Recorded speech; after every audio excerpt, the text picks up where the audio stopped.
adventure will finally be upon us on November 20th. The Legend of Zelda Skyward Sword represents a substantial leap forward for the series.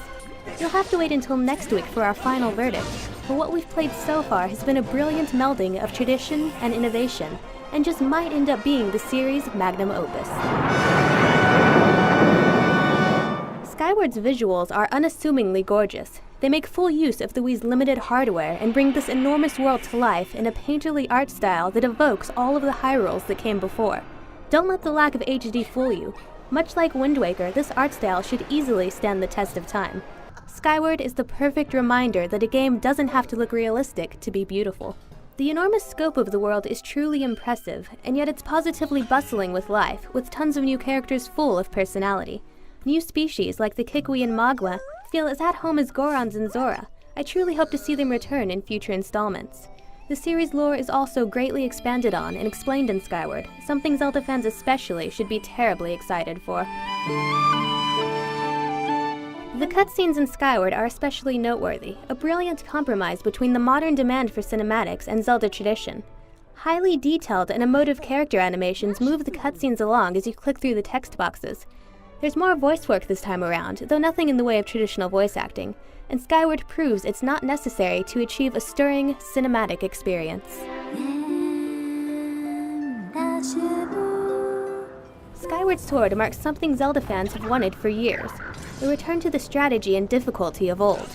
Each enemy is like its own puzzle, requiring your attention and skill to figure out how to defeat it. Each hit from an enemy takes off an entire heart, and even common Dakubabas and Bokoblins are aggressive and highly defensive. It's an absolute thrill learning and exploiting all of their weaknesses. The stamina bar is also a worthy addition. This meter is an extra factor to calculate for when climbing or battling. It lends immediacy to the whole experience and helps make for the most well-balanced Zelda game in years.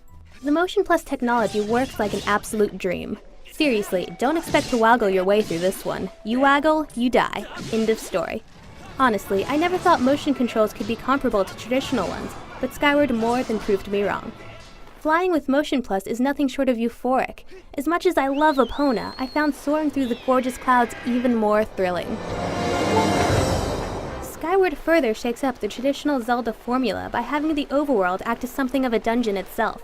This means the transition from dungeon to overworld to dungeon is amazingly smooth and engaging.